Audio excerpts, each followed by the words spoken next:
Guys, luto na naman tayo. On ang ating kalan, lagyan ng kawali. Lagay na natin ang ating parboil na kalaban. Tapos lagyan natin siya ng suka para mawala yung langsa. Gisa natin siya saglit sa suka.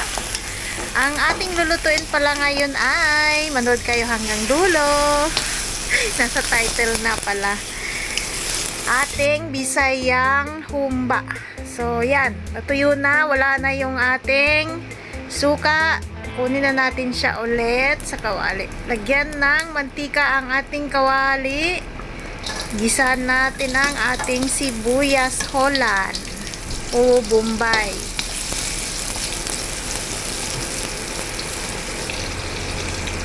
Lagay na natin ng ating bawang.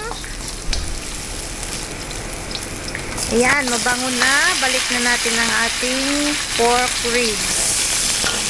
Haluin ng konti.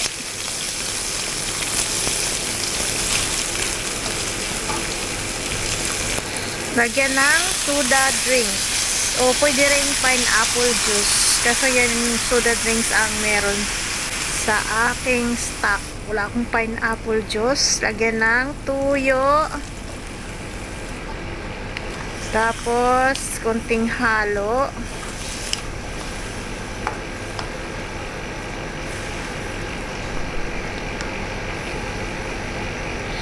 Takpan saglit. Tapos, lagyan natin ng bay leaves. Tsaka pamintang buo.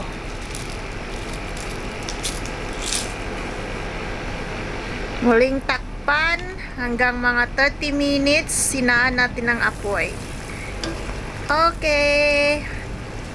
Haluin natin paminsan-minsan kasi baka sa ilalim niya didikit. Didikit. Okay, tapos na ang 30 minutes. Lagyan na natin ng black beans.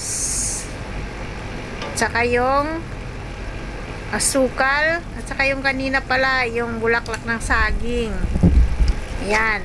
Asukal na pula ang nilagay ko. Haluin natin ulit.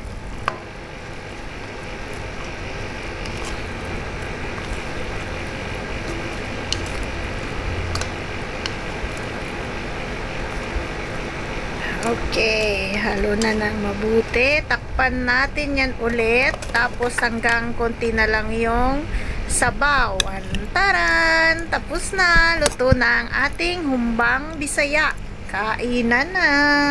Thank you guys for watching sa panonood ng aking video. Sa susunod ulit na pagluluto. Bye!